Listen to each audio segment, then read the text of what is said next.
dan mungkin hari ini sudah disetor, ya kan hari ini terakhir ya, atau malah mungkin sudah disetor minggu lalu, Iya. ya dalam hal ini mestinya sih kita harus segera hitung ulang, kita keluarkan dari penghitungan yang sudah kita buat, kemudian nanti kita laporkan SPT kita lebih bayar. Nah, dengan begitu berarti kan akan terjadi apa namanya, lebih bayar itu nanti bisa dikompensasi. Iya. Cuma SAP ini menghitung SAP-nya ini loh Pak.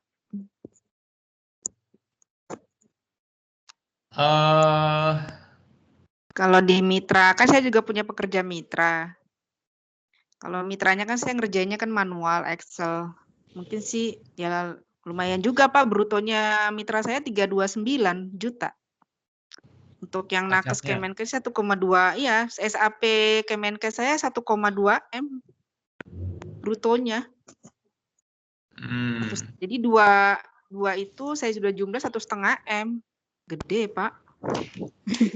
Ya, tapi kan SAP itu kan urusan internal ya, internal BBM, urusan internal BBM. Jadi kalau misalnya dari data SAP itu bisa let's say di copy paste ke Excel, kemudian dilakukan editing. Nah, pelaporan ke kantor pajak kita berbasis yang sudah Excel yang sudah diedit gitu loh. Artinya kita yang sudah tidak termasuk insentif nakes.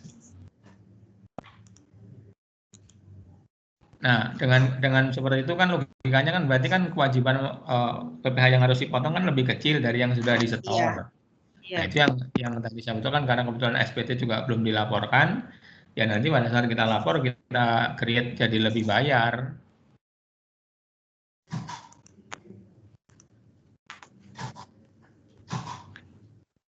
Atau ya, unit lain ada yang mengalami sama dengan SPB enggak? Baik, mungkin kita buka dulu aja ya Pak ya. Atau gimana? Ya, silakan. Karena ini sambil nunggu Pak Yoyon, tadi udah saya kontak, tadi Pak Yoyon bilang Ruli udah gabung belum? Nah, saya ini kebetulan Ruli juga udah gabung. Terima kasih banyak Pak Dugiman. Assalamualaikum warahmatullahi wabarakatuh.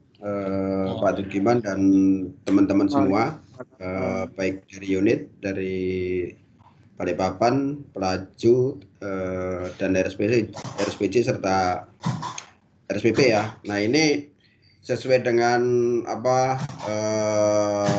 undangan rapat kemarin, kita itu akan melakukan review atas implementasi pemanfaatan insentif pajak itu terkait wabah COVID. Nah ini karena memang sebenarnya dulu sudah kita sampaikan itu untuk yang saya sampaikan untuk konsultasi saya dengan AR yang dulu, bahwa insentif tersebut itu sebenarnya sudah dipotong ataupun sudah ditanggung oleh Kemenkes. Cuman kemarin masih ada beberapa pertanyaan-pertanyaan, kemudian juga kita akan melakukan suatu evaluasi atas penerapan pajak insentif yang khususnya yang di RSPC ya, di RSPC karena memang dari awal itu yang pertama mendapatkan insentif COVID.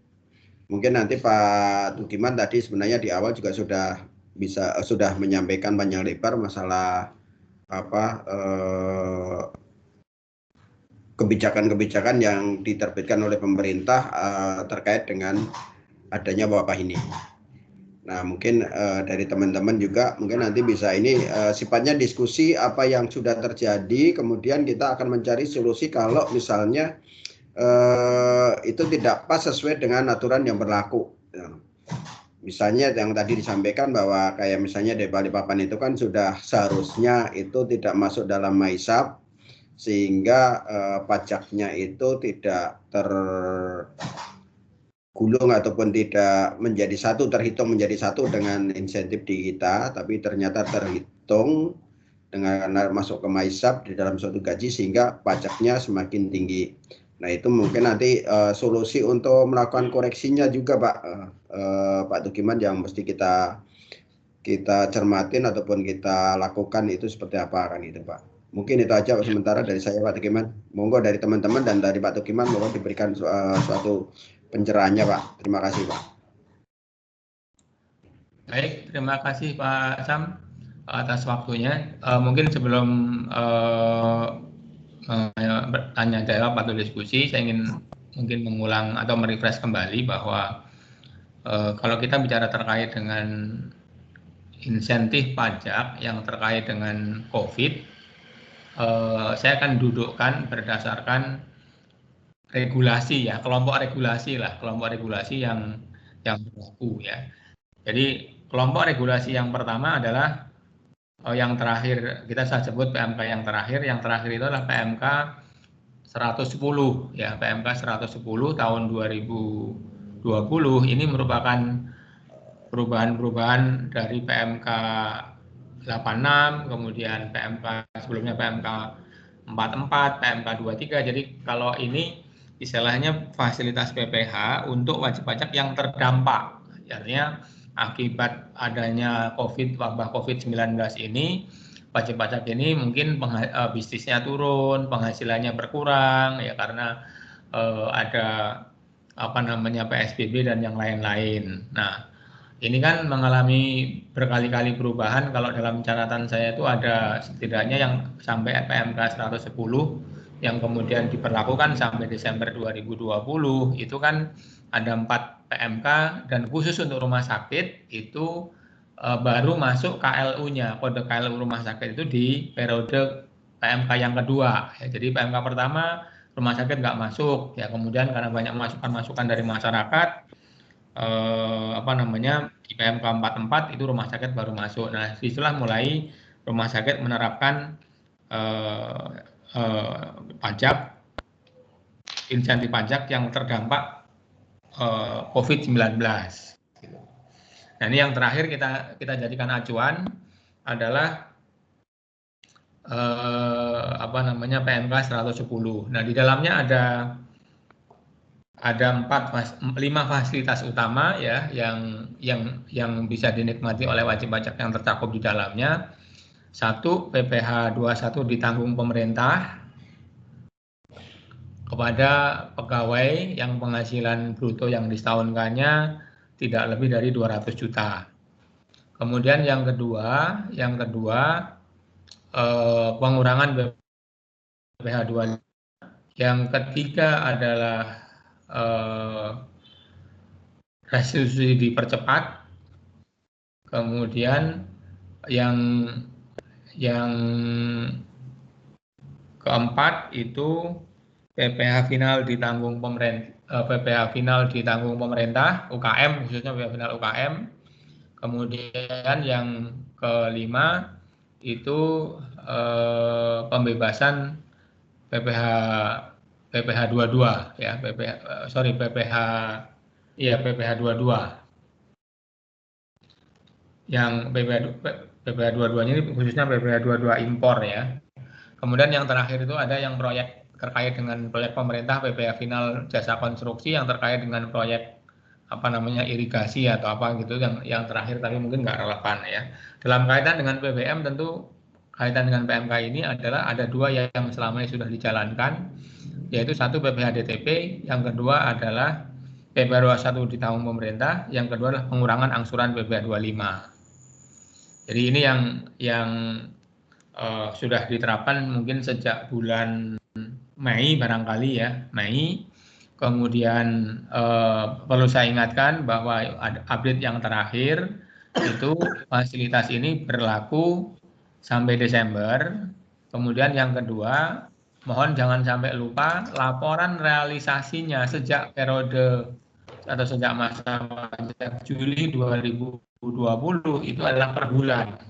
Jadi baik PPh 25 maupun PPh 21 itu realisasi dari insentif pajaknya harus dilaporkan melalui DJP online itu setiap bulan. Nah, ini unit-unit jangan sampai lupa gitu, untuk menyampaikan menyampaikan laporan realisasinya ya terkait dengan PPh 21 DTP dan terkait dengan pengurangan PPh 25 yang sekarang sudah berlaku pengurangan sampai 50%. Ini saya sebut klaster yang pertama ya. Nah, kemudian untuk industri kesehatan sendiri terkait dengan produksi barang dan jasa dan yang lain-lain itu ada PMK 28 ya, yang mungkin kita pernah diskusi panjang lebar, PMK 28. Di sini juga ada insentif yang terkait dengan barang dan jasa atau kegiatan-kegiatan lain yang digunakan atau berkaitan dengan penanganan pandemi COVID. Jadi kalau yang pertama tadi, yang klaster pertama adalah BP yang terdampak COVID. Nah, kalau ini insentif pajak yang diberikan untuk barang dan jasa atau kegiatan yang terlibat dalam penggunaan penanganan pandemi COVID. Nah, oleh karena itu PMK 28 ini yang menjadi objek itu setidaknya harus memenuhi 3 syarat. 3 syarat, yang pertama, subjeknya harus pihak tertentu, bisa rumah sakit, bisa instansi pemerintah, bisa pihak lain yang terlibat dalam penanganan pandemi COVID. Kemudian yang kedua, barang dan jasanya memang barang dan jasa yang digunakan dalam penanganan pandemi COVID. Kemudian yang ketiga, peruntukannya tadi untuk pandemi COVID. Jadi barang dan jasa yang disebut di dalam PMK, dalam regulasi itu sendiri. Jadi yang dimaksud obat itu apa, kemudian yang dimaksud dengan alat kesehatan itu apa. Nah, itu disebutkan di dalam regulasi terkait dengan ini. Jadi karena rumah sakit ini banyak menggunakan barang dan jasa yang punya korelasi kuat atau digunakan secara langsung untuk penanganan pandemi COVID, maka barang dan jasa tadi akan mendapatkan fasilitas perpajakan. Nah, fasilitas perpajakan yang terkait dengan PMK 28 ini, yang terakhir adalah PMK 143, itu satu adalah PPN ditanggung pemerintah, terutama PPN atas obat dan alkes. Kemudian PPN tidak dipungut, ya. PPN tidak dipungut ini untuk impor, tapi kalau PPN ditanggung pemerintah itu untuk penyerahan lokal, misalnya pembelian obat dan alkes tertentu dari dari PBF, dari pedagang besar farmasi. Itu yang pertama ya, PPN ditanggung pemerintah dan PPN dibebaskan. Kemudian yang kedua, SKB PPh potong bungut ya, PPh 22 dan 23 terkait dengan lagi-lagi barang dan jasa yang terkait dengan barang dan jasa yang digunakan untuk penanganan pandemi COVID.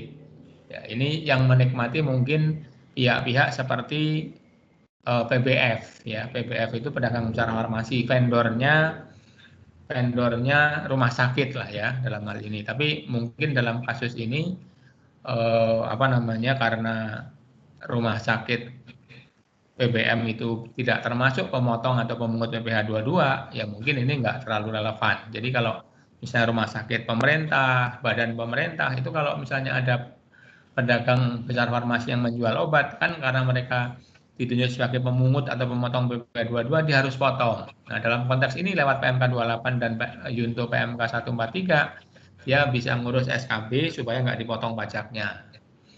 Kemudian yang ketiga adalah pembebasan PPh pasal 21 ya, PPh pasal 21 ini untuk pihak-pihak ya, maksudnya pihak dalam hal ini orang pribadi yang menerima imbalan jasa yang selain yang sudah dipotong PPh 23, yang dimana jasanya ini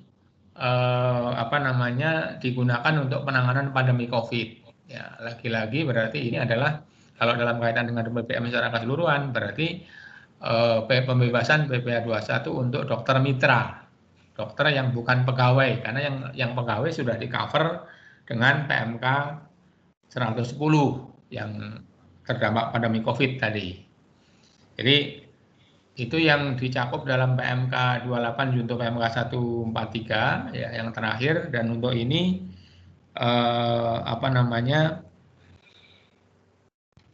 pemberlakuannya, jadi karena yang insentif yang kepada WP terdampak COVID sudah diperpanjang sampai Desember pada awal Oktober kemarin ya, itu pemerintah atau Menteri Keuangan juga sudah memperpanjang masa berlakunya sampai Desember 2020.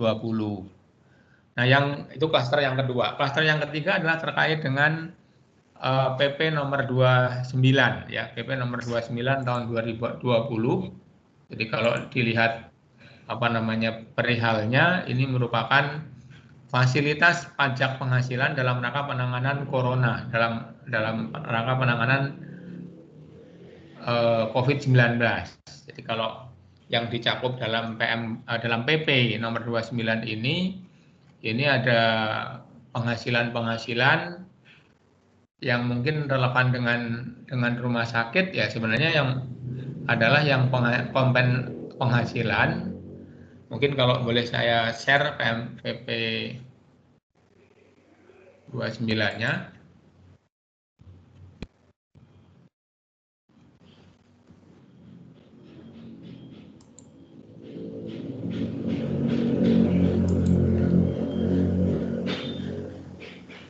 Jadi pasal 2 ya, pasal 2 PMK PP ya. Ini PP nomor 29 tahun 2020 ya. Nah, di sini mengatur fasilitas pajak penghasilan ya.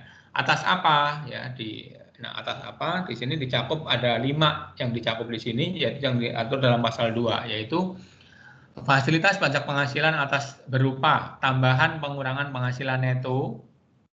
Jadi nanti perusahaan-perusahaan yang investasi pada produksi barang ya untuk penanganan pandemi COVID itu akan mendapatkan tambahan biaya fiktif ya. Di sini tambahan pengurangan penghasilan neto. Jadi tambahan biaya fiktif sebesar tertentu sebagai pengurangan BPH badan secara tidak langsung nanti. Di dalam konteks ini mungkin BBM nggak relevan ya. Kemudian yang B, sumbangan yang dapat menjadi pengurang penghasilan bruto. Jadi ini mungkin rumah sakit atau PBM secara keseluruhan tidak punya relevansi langsung ya. Relevansi langsung ini adalah berada pada pemberi, karena yang diatur di sini adalah pemberi. Jadi kalau misalnya ada pihak swasta menyumbang alat kesehatan kepada rumah sakit, nah sumbangan itu yang default undang-undang WPH kita adalah NDE, tapi karena ini sumbangan ini dalam rangka penanganan pandemi COVID, sumbangan ini menjadi deductible, jadi boleh dikurangkan sebagai biaya. Ini pengaturannya ada di pemberi sumbangannya ya. Lalu yang ketiga, yang C, tambahan penghasilan yang diterima atau diperoleh sumber daya manusia di bidang kesehatan. Ini yang mungkin disebutnya insentif nakes ya. Ini yang mungkin nanti akan kita diskusikan panjang lebar ya. Kemudian yang keempat, penghasilan berupa kompensasi atas penghasilan dari penggunaan harta, pembelian kembali saham yang diperjualbelikan di bursa. Nanti masing-masing bisa ada pengaturan detailnya ya. Nah, khusus untuk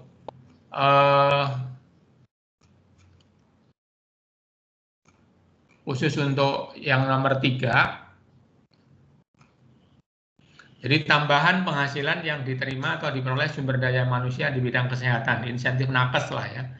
Ini dijelaskan dalam pasal 8. Jadi tambahan penghasilan dari pemerintah berupa honorarium atau imbalan lain yang diterima atau diperoleh orang pribadi yang menjadi SDM di bidang kesehatan, meliputi tenaga kesehatan, tenaga pendukung kesehatan, dan mendapat penugasan yang memberikan pelayanan kesehatan untuk menangani COVID-19 pada fasilitas pelayanan kesehatan dan institusi kesehatan, termasuk santunan dari pemerintah yang diterima ahli waris merupakan objek pajak penghasilan. Di Indonesia ada objek pajak ya, tetapi dia merupakan objek PPh 21 yang bersifat final dengan tarif 0%. Jadi objek pajak, tapi dia kena PPh final ya, PPh 21 final, karena nanti PPh final tentu bagi orang pribadinya nanti tidak perlu digabungkan dengan penghasilan lain-lainnya yang dikenakan pajak tidak final ya. Lalu di pasal 3 di ayat 3 ditegaskan PPh 21 yang bersifat final pada ayat 2 dipotong oleh pemerintah. Nah, di sini yang mungkin menjadi penguatan atau menjadi konfirmasi bahwa kewajiban administrasi memotong, menyetor, dan melaporkan PPh 21 final dengan tarif 0% ini adalah ada pada pemerintah, dalam hal ini Kemenkes.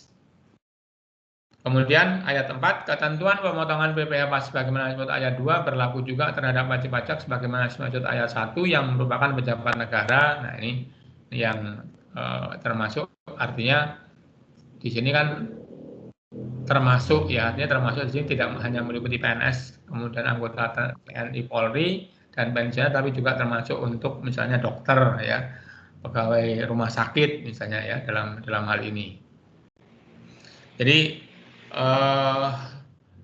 untuk yang insentif nakes, ini dasar acuannya tersendiri, yaitu PP 29 tahun 2020, dan dalam hal ini rumah sakit hanya mungkin kalau istilah saya diminta sebagai juru bayar ya.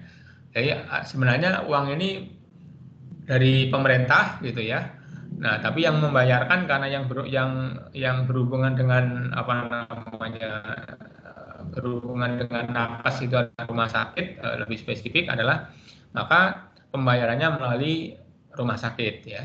Nah, dalam konteks ini saya mungkin bisa sedikit jelaskan bahwa dalam kaitan dengan PPh 21, pemotong PPh 21 adalah pemberi penghasilan. Siapa pemberi penghasilan? Dalam konteks secara umum, pemberi penghasilan itu adalah pihak yang menanggung beban biayanya.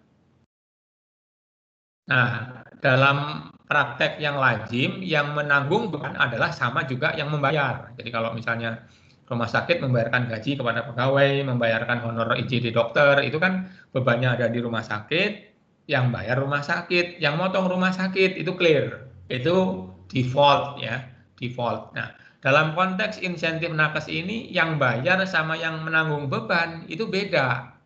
Bebannya ada di Kemenkes, yang bayarin rumah sakit. Siapa yang motong? Nah, ini kadang-kadang menimbulkan persepsi yang berbeda di antara praktisi pajak. Tapi kalau pendapat pribadi saya, konsepnya adalah yang namanya pemotong itu pemberi penghasilan. Siapa pemberi penghasilan? Yang menanggung beban. Nah, dalam hal yang menanggung beban itu misalnya berbeda dengan yang bayar, ya tetap kewajibannya melekat pada pemberi penghasilan. Cuma mungkin proses pemotongannya secara cash flow bisa bisa meminta bantuan yang membayar. Itu kalau nggak diatur khusus ya. Tetapi karena dalam konteks insentif nakes ini diatur khusus dalam pasal ini, dalam pasal 8 PP 29, ya udah kita ikutin aturan khususnya. Dan ini kan tetap sesuai dengan konsep bahwa pemotong adalah pemberi penghasilan. Jadi pemotongnya tetap adalah yang menanggung beban, yaitu Kemenkes. Nah, karena rumah sakit itu hanya membayarkan, maka pada saat uang itu diterima lebih dahulu misalnya dari Kemenkes, ya uang ini harusnya dicatat dalam neraca sebagai utang. Itu kalau diterima, nanti waktu utang itu kemudian dibayarkan kepada nakes, ya berarti utangnya hilang, selesai di neraca ya. Nah, tapi kalau misalnya prosesnya itu, saya mendengar informasi kemarin dari beberapa unit, prosesnya ada yang dibayarin dulu baru dimintakan penggantian gitu. Jadi kalau dibayarin dulu ya, kalau idealnya ya harusnya pada saat dia membayarkan dulu untuk insentif yang didasarkan pada insentif nakes yang dijanjikan oleh pemerintah, ya catatannya juga harusnya tetap di neraca, yaitu dicatat di piutang, nanti pada saat diganti oleh pemerintah piutangnya hilang. Nah, karena sudah ketahuan PPh-nya adalah 0, ya berarti kita nggak ada kewajiban untuk memotong dengan dasar ini ya. Nah, mungkin yang menjadi problem seperti kejadian di RSPB Balikpapan yang sudah terlanjur memotong, sudah terlanjur setor. Nah, dalam konteks ini menurut saya ya tidak ada cara lain, tidak ada mekanisme lain ya kecuali kita harus melakukan revisi. Tapi karena kondisi ini istilahnya belum sampai pada pelaporan SPT, baru pada proses setor saja, ya kita harus melakukan rekalkulasi ulang. Nah, mungkin kalau yang nakes mitra, tadi Mbak Seha dari ASPB menjelaskan yang nakes mitra mungkin nggak masalah. Kenapa? Karena secara hitungan hitungannya terpisah ya, terpisah. Saya nggak tahu yang nakes mitra ini sudah disetor apa belum ya, mungkin sudah dipotong tapi belum disetor. Nah, kalau belum disetor ya jangan disetor, balikin lagi ke nakes, istilahnya kan gitu, karena memang itu haknya mereka. Nah, untuk kelompok yang dokter tetap yang mungkin di luar dan perawat ya, dan yang lainnya, tenaga pendukung lainnya, dalam hal ini yang masuk SAP ya, karena penghitungan PPRS menggunakan SAP untuk beberapa unit seperti RSPB. Ya, tidak ada cara lain ya, kalau memang bisa direvisi menggunakan SAP silakan direvisi. Kalau memang memungkinkan ada revisi, tentu kan hanya mengeluarkan, mestinya kan insentif ini kan di treatment sebagai penghasilan tidak teratur karena tidak menentu kan. Nah, di take out dari hitungan, nanti bisa nggak seperti itu. Tapi kalau misalnya terpaksanya SAP masih juga nggak bisa melakukan proses revisi atau rekalkulasi dengan adanya koreksi tertentu, ya kita bisa melakukan secara manual, mungkin menggunakan Excel. Yang penting tabel SAP-nya bisa di-download, ya bisa diambil untuk direkalkulasi ulang secara manual dengan mengeluarkan insentif nakes. Nah, tentu akibatnya adalah nanti berdampak pada pelaporan PPh SPT masa PPh 21 masa September itu menjadi lebih bayar karena kan sudah terlanjur disetorin gitu loh. Jadi mungkin itu sebagai gambaran umum Pak Sam dan Bapak-bapak dan Ibu yang lain. Jadi intinya ini terkait dengan COVID iya, tetapi ini atas insentif yang mana? Ya, apakah terkait dengan PMK 110, PMK 143 atau PMK atau PP nomor 29 tahun 2020 gitu. Itu mungkin Pak Sam, mungkin ada pertanyaan atau diskusi. Baik, terima kasih Pak Tugiman. Monggo dari teman-teman, mungkin dari Pak Yayan. Monggo Pak Yayan, untuk ini kebetulan kan di RSPJ itu dari awal ya, yang rumah sakit yang ditunjuk selaku penanganan COVID, dan kalau nggak salah sih yang pertama juga yang mendapatkan insentif gitu Pak, untuk yang insentif nakes. Monggo Pak Yayan. Ya, terima kasih Pak Sam, Pak Tugiman. Ya Pak. Jadi memang kalau di RSPJ kan kasus awalnya kita berikan itu bentuknya awalnya tunjangan risiko, Pak Tugiman. Ternyata dari tunjangan risiko itu sama Kemenkes dapat insentif, sehingga tunjangan risiko yang sudah kita berikan kita anggap sebagai pengganti insentif, sehingga waktu insentifnya kita terima dari Kemenkes itu kita balik, jurnal di kemarin tuh kita bukan sebagai pembalik biaya. Jadi RSPJ bayar duluan sesuai dengan tabel tunjangan risiko, terus nanti kita klaim ke Kemenkes, begitu klaim disetujui kita balik. Nah, ada permasalahannya pada saat kita klaim ke Kemenkes itu ada hitungan-hitungan tuh, tergantung dengan jumlah pasien yang dirawat tuh Pak Tugiman. Sehingga waktu bicara total tenaga, katakanlah perawat, mungkin waktu bulan April atau Mei jumlah perawat 100, tapi yang disetujui sama Kemenkes terkait dengan tunjangannya, insentifnya itu mungkin nggak 100%-nya Pak Tugiman. Terus juga ada perbedaan nilai antara yang kita berikan dengan yang diganti oleh Kemenkes. Nah, itu teknis untuk pelaporan perpajakannya mungkin bisa Pak Tugiman kasih arahkan, karena tadi jadi misalkan tadi waktu awal beroperasi katakanlah kita ada 100 perawat. Ternyata waktu awal-awal kan jumlah pasiennya belum terlalu banyak. Padahal Kemenkes punya rasio. Kalau jumlah pasien yang dirawat sekian, jumlah dokter yang bisa diklaim, jumlah perawat dan nakes lainnya adalah sekian. Sehingga nanti dalam 1 bulan itu tadi mungkin akan ada perawat-perawat yang nggak dapat insentif dari Kemenkes. Nah, itu perlakuan pembukuannya sebaiknya gimana? Terus kalau yang ada perbedaan nilai gimana? Mungkin untuk yang pertama itu dulu Pak, sebelum yang lainnya Pak. Ya, baik. Terima kasih Pak Yoyon.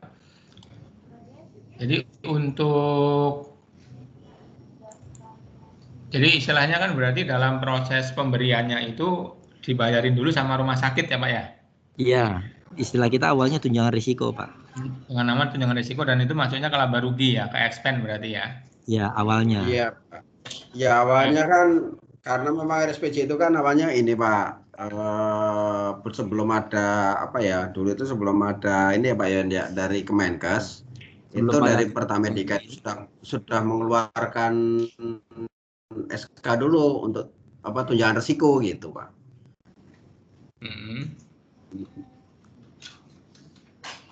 Tapi ini sudah dikonfirmasi ke Kemenkes bahwa ini harusnya menjadi beban Kemenkes ya, yang namanya tunjangan risiko ini ya. Kalau Kemenkes kan sebutan istilahnya insentif, Pak. Gitu. Cuman memang positioning kita itu jadi kebijakannya adalah tunjangan risiko yang sudah kita berikan itu kita anggap sebagai pemberian insentif di awal kepada teman-teman yang dapat. Sehingga pada saat dapat pembayaran klaim dari Kemenkes kita balik biaya, jadinya gitu sih, Pak. Iya, yang penting saya hanya ingin mengkonfirmasi bahwa tunjangan risiko atau whatever namanya yang disebut oleh rumah sakit itu memang sesuatu yang secara aturan di bidang kesehatan memang itu seharusnya menjadi beban melalui insentif nakes ini. Jadi saya khawatir gini Pak, maksudnya khawatir itu wah ini kan misalnya harusnya nakesnya dapat double gitu, dapat dari rumah sakit tunjangan risiko, kemudian dapat lagi insentif nakes dari Kemenkes gitu loh. Nah itu takutnya nanti menjadi sumber masalah di kemudian hari. Selama itu tidak menjadi masalah, ya perlakuan atau accounting dan pajak yang tadi Pak Yoyan sudah ceritakan, menurut pendapat saya tidak ada masalah. Hanya mungkin tadi soal nilainya kan bisa lebih kecil, bisa lebih besar. Nah kalau soal itu sih menurut saya nggak masalah. Kalau yang saya ceritakan di awal tadi kan idealnya kalau memang ini sudah ketahuan adalah sebenarnya merupakan talangan yang harus dibayarkan kepada nakes atas beban Kemenkes, ya harusnya dicatat di neraca. Tapi karena mungkin pada awalnya tidak tahu persis ini akan ditanggung oleh Kemenkes atau tidak, Bapak mencatat di expense ya. Dalam ini menurut saya nggak masalah juga Pak. Yang penting karena awalnya sudah dikoreksi dicatat di expense, ya pada saat itu dapat penggantian, artinya kan expense-nya kan batal karena kan bukan bebannya rumah sakit, akhirnya kan seperti itu. Sehingga ya mengoreksi atau mengkredit beban tunjangan risiko. Nah kalau ada selisih tentu kalau selisihnya itu ternyata dari yang diganti oleh Kemenkes itu ternyata lebih besar, ya mungkin yang dikoreksikan ke beban perusahaan ya tidak seluruhnya, tentu selisihnya mungkin sementara belum dibayarkan kepada pegawai dicatat sebagai utang lah ya, sebagai utang. Jadi kalau yang didapat dari kesehatan itu lebih kecil, ya berarti ada bagian yang tetap menjadi beban tunjangan risiko di rumah sakit gitu loh Pak. Oke. Nggak, kemarin itu kan mungkin nanti Mas Ruli bisa nambahkan nih. Kemarin itu kita masuknya sebagai laporan itu Pak yang tadi Pak yang DTP Pak, pajak ditanggung pemerintah. Berarti kita koreksi Pak ya? Kalau itu ya kalau ujungnya itu memang menjadi bagian dari insentif nakes kan ini klaster regulasinya beda Pak. Kalau yang ditanggung pemerintah kan berarti PMK PMK 110 PMK 110 kan Pak. Jadi harusnya ya ada rekalkulasi ulang. Oke. Ada rekalkulasi ulang pembetulan SPT mestinya begitu. Tempat ya Pak? Pak Tugiman? Ya. Tadi gimana PMK 110 itu yang apa tadi? Saya tadi nyatetnya agak telat. Bukan kalau PMK itu kan klaster regulasi PMK 110.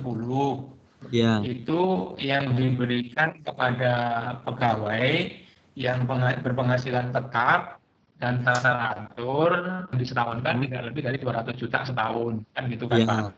Ya. Nah, Sementara kan tunjangan risiko ini sebenarnya kan kalau memang ini tadi sama kan yang tadi saya tanya di awal tadi, kalau ini memang identik dengan insentif nakes yang menjadi beban Kemenkes, harusnya kan klaster regulasinya bukan ke situ, bukan ke PPHDTP, tapi ke ke PP 29 tahun 2020, di mana PPh-nya adalah PPh final 0%. Oke. Nah, karena sudah terjadi kesalahan dalam penghitungan, harusnya tidak masuk kelompok yang DTP, tapi mungkin kemarin dihitung di DTP, ya berarti harus ada rekalkulasi dengan proses pembetulan SPT, Pak. Oke, jadi misalnya gini Pak, katakanlah tadi si A gitu Pak ya, dia perawat, gajinya katakanlah 10 juta, terus tunjangan resikonya udah kita berikan katakanlah 10 juta, total 20 juta. Nah ternyata tunjangan yang insentif yang diberikan oleh Kemenkes misalkan menjadi 7,5 juta, gitu kan Pak ya. Nah berarti saya harus diklasifikasi yang dilaporkan nanti sebagai PPh final harusnya yang 10 juta upah tetapnya ditambah 2,5 juta yang memang tunjangan risiko yang nggak ditanggung sama Kemenkes gitu Pak ya. Sedangkan yang 7,5 jutanya saya masukin laporan sebagai harusnya laporan PMK 110 yang pajak ditanggung pemerintah gitu ya Pak ya. Harusnya gini Pak, kalau lihat ilustrasi yang kakak Bapak tadi, harusnya ini kan nggak mengaruh ke PPHDTP Pak. Karena sebenarnya tunjangan risiko itu dikelompokkan oleh Bapak sebagai teratur apa nggak teratur? Rul, teratur apa nggak Rul? Tidak teratur ya Rul? Tidak teratur Pak itu Pak. Tidak teratur. Ya, kalau tidak teratur berarti kan nggak mengaruh ke DTP Pak, karena ranah-ranahnya DTP itu adalah hanya penghasilan teratur saja Pak. Artinya harusnya tidak pengaruh ke DTP, tapi pengaruhnya mungkin ke PPh yang harus disetor. Berarti langkah pertama adalah berarti Bapak harus melakukan rekalkulasi ulang yang hitungan PPh 21-nya itu berbasis awalnya adalah penghasilan tidak teratur 10, harus di-adjust, direkalkulasi ulang menjadi penghasilan tidak teratur ini menjadi tunjangan risikonya hanya 2,5 juta. Nah itu kan berarti lebih kecil Pak, nanti selisih hitungan itu menjadi PPh lebih bayar, karena kan ini pasti logikanya udah disetor Pak. Nah lalu yang 7,5% yang 7,5 tadi, ya berarti itu nanti dikoreksi mengurangi beban tunjangan risiko. Dan nggak ada kewajiban pajak pelaporan penyetoran PPh 21 lagi Pak atas yang 7,5. Nggak, misalkan kalau di totalnya ternyata masih di bawah 200 juta kemarin Pak. Jadi sebenarnya kita nggak ada potongan tuh Pak, belum pernah motong sih. Tetap Pak, tetap yang meskipun totalnya di bawah 200 juta, kalau di dalamnya ada penghasilan tidak teratur, tetap atas penghasilan tidak teraturnya itu nggak termasuk yang DTP Pak. Aturannya kan gitu kan. Jadi kalau yang teraturnya aja Pak ya, penghasilan teratur saja Pak. Tapi benar nggak tuh Pak? Dianggap sebagai tidak teratur Pak, itu gimana? Jadi Pak Bambang mungkin mau ini menambahin Pak. Iya, baik Pak Tukiman, terima kasih. Mungkin kita pisahkan dulu Pak ya antara pajak yang ditanggung pemerintah, dalam ini adalah DTP PPh 21 dengan tunjangan nakes Pak. Kalau untuk yang DTP 21 kan sudah nggak ada masalah Pak, karena dikembalikan ke pekerja, tidak masuk dalam hitungan objek pajak. Ya, yang jadi permasalahan kita pada saat ini adalah tunjangan nakes yang seharusnya tarifnya 0, tidak dihitung tidak dimasukkan sebagai objek pajak, ternyata oleh SAP. Nah, sekarang ini adalah masuk ke kategori penghasilan irreguler Pak, atau tidak teratur. Nah, kita mungkin khususnya di Pertamedika atau mungkin unit yang sudah pernah membagikan nakes dari Kemenkes, ini kesulitan, dalam arti kesulitannya itu bagaimana caranya ngoreksi atau membuat pembetulan SPT yang mungkin September atau bulan sebelumnya sudah terlanjur disetor, sementara hitungan nakes yang dilakukan oleh SAP itu adalah sudah digulung Pak dengan penghasilan sebelumnya. Jadi kita tidak tahu lebih bayarnya itu berapa ini yang untuk nge-break-nya itu Pak. Kalau memang dari pihak teman SAP itu bisa memberikan data utuh, bisa mengeluarkan ke Excel barangkali atau seperti itu, mungkin kita bisa rekalkulasi atau menghitung ulang. Tapi kalau karena hitungan di sana itu adalah gulung dari bulan-bulan sebelumnya, itu yang kita agak kerepotan Pak Tugiman. Ya, ya. Mungkin sarannya seperti apa Pak ya kira-kira? Karena terus terang aja kalau kita harus minta data Excel, ya nggak tahu ya ini teman-teman SAP kira-kira sanggup nggak untuk mengeluarkan itu gitu. Ya. Gitu. Seperti itu Pak. Jadi kesulitan kita kira-kira September, Agustus yang sudah kita terlanjur setor ini lebihnya berapa sih? Karena kita nggak tahu Pak, lebihnya berapa itu belum tahu. Sementara kita harus keluarkan itu yang nakesnya, itu yang sebetulnya jadi permasalahan di kita Pak itu. Ya, ya. Mungkin sebelum menanggapi Pak Bambang, saya ingin sedikit refresh lagi yang tadi ditanya Pak Yoyon ya. Ya, siapa? Pak Yoyon, maaf, yang di cover oleh PPh 21 DTP untuk apa namanya pegawai itu adalah hanya penghasilan tetap, Pak, penghasilan tetap dan teratur. Betul. Sehingga tadi kalau tunjangan nakes tadi atau tunjangan risiko dalam istilah Pak Yoyon tadi adalah termasuk penghasilan tidak teratur, meskipun secara total teratur tidak teratur di dalam yang disetahunkan tadi masih kurang dari 200, tidak berarti seluruh PPh terutangnya ditanggung pemerintah. Ini mungkin saya luruskan sedikit ya Pak ya. Jadi mestinya ini atas penghasilan teraturnya ditanggung pemerintah, tapi atas penghasilan tidak teraturnya ya harus disetor gitu loh. Yang penghasilan teraturnya PPh terutangnya karena DTP bayarkan ke pegawai. Nah, tapi yang atas apa namanya tunjangan risikonya yang notabene merupakan penghasilan tidak teratur ya harus disetor ke negara. Nah, mungkin ada apa namanya in total mungkin sama, tetapi mungkin ada pergeseran yang harusnya tidak DTP menjadi DTP atau mungkin malah dalam konteks Pak Yoyon tadi mungkin DTP-nya kelebihan itu bisa juga gitu. Nah, kalau seperti itu ya berarti mungkin ada kalau memang memungkinkan untuk melakukan rekalkulasi ulang di masa berikutnya ya silakan lewat pembetulan dilakukan rekalkulasi ulang supaya kita menjalankan insentif ini sesuai dengan memberikan insentif sesuai dengan regulasi yang benar ya. Kemudian terkait dengan Pak Bambang ya. Jadi menurut Pak Tugiman itu masuknya teratur apa tidak teratur Pak? Kalau insentif gitu Pak? Ya karena itu tidak tiap bulan Pak, karena tidak tiap bulan ya mestinya tidak teratur Pak. Konteksnya tidak tiap bulan gimana Pak? Karena untuk yang kita rekrutan baru itu ininya melekat tuh Pak insentifnya. Tiap bulan dapat. Saat ini setiap bulan dapat Pak. Walaupun nanti akan diganti gitu, maksudnya diganti pemerintah gitu. Iya, nah makanya yang kan kemarin kontrak kita kan awalnya dari bulan April sampai September Pak Tugiman. Nah terus di bulan Oktober ini itu klausul kontraknya kita sesuaikan, sebutannya bukan lagi tunjangan risiko tapi insentif Kemenkes biar sejalan dengan aturan Kemenkes gitu. Cuman memang kemungkinan ada yang lama-lama itu ada tadi masih ada perbedaan nilai kan Pak gitu kan. Nah, isunya sebenarnya yang tadi itu yang isunya. Jadi kalau saya lihat sebenarnya saya harus hitung ulang yang memang pure. Jadi katakanlah gitu Pak. Perawat, katakanlah nih Pak, ada 10 perawat, 8 perawat ternyata ditanggung sama Kemenkes, berarti atas yang ditanggung itu saya bisa kurangkan karena itu masuk ke PMK 110 gitu Pak ya. Pajak ditanggung pemerintah. Atas insentif Kemenkesnya.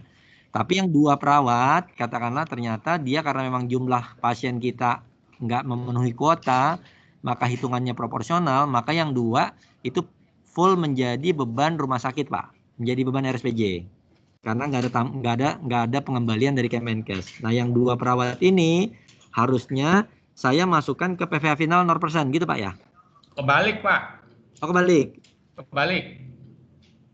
Oke. Kan yang jadi insentif yang beban Kemenkes kan yang 8 Pak. Ya, yang 8 itu yang 0% Pak. Oke.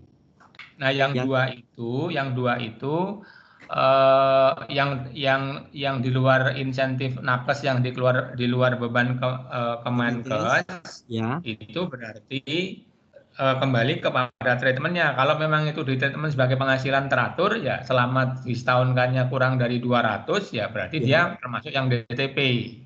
Oke.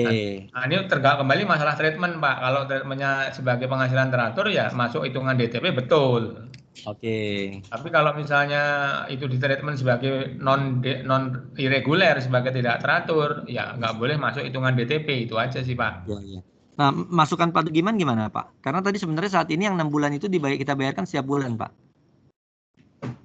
Kalau itu teratur, Pak. Kalau memang di setiap bulan rutin, mungkin walaupun besarannya bisa naik turun, tapi itu termasuk penghasilan teratur, Pak.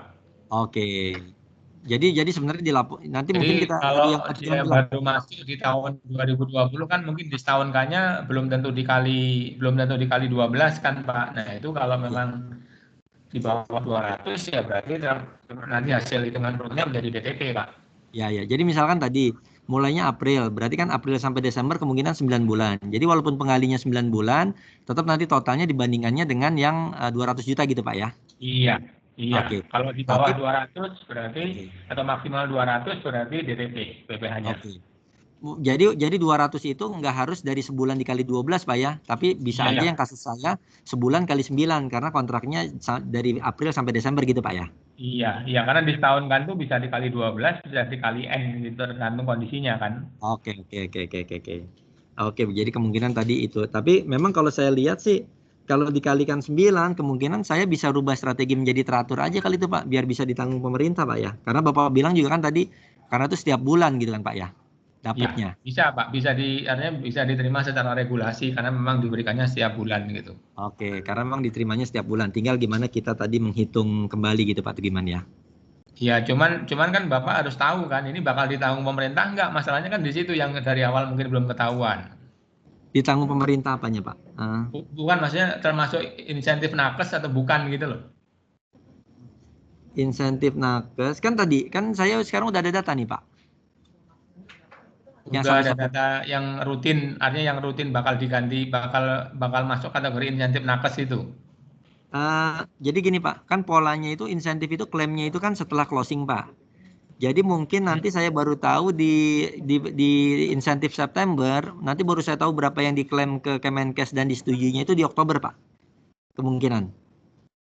Tapi kebijakannya insentif itu kita bayarkan terlebih dahulu tanpa menunggu pencairan dari Kemenkes. Jadi kita bayar dulu full, tapi nanti yang dikurangkan dari begitu nanti ada persetujuan dari Kemenkes di bulan berikutnya, itu kita sebagai pengurang biaya. Kemungkinan polanya akan begitu sampai Desember, Pak. Ya, tapi kan pada saat Bapak melakukan treatment hitungan penyetoran pelaporan WP21 kan itu jadi problem, Pak. Kenapa? Karena Bapak mau defaultnya itu mau 0% final atau bukan gitu loh. Oke. Istilahnya kan ada pilihan seperti itu, Pak. Kalau Bapak yakin itu bakal diganti semuanya, ya berarti seluruh insentif nakes yang dibayarkan tiap bulan itu ya berarti dilaporkan sebagai objek, nggak perlu dilaporkan. Iya. Nah, maksud saya, Pak, saya kan nanti akan yang insentif nakes yang sudah dibayarkan sama Kemenkes saya gunakan sebagai pengurang, Pak, di kertas kerjanya, gitu ya, Pak ya? Iya, tapi pengurangan itu kan jatuhnya kan kita harus koreksi SPT jatuhnya, Pak.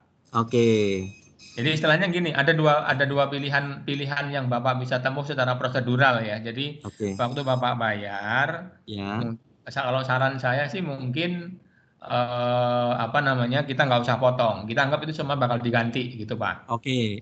Sehingga Bapak nggak ribet gitu kan. Siap. Nah, itu pilihan pertama. Nah, nanti kalau ternyata nggak diganti semuanya, ya udah berarti Bapak pembentukan SPT nambah penghasilan bruto untuk orang-orang tertentu gitu kan.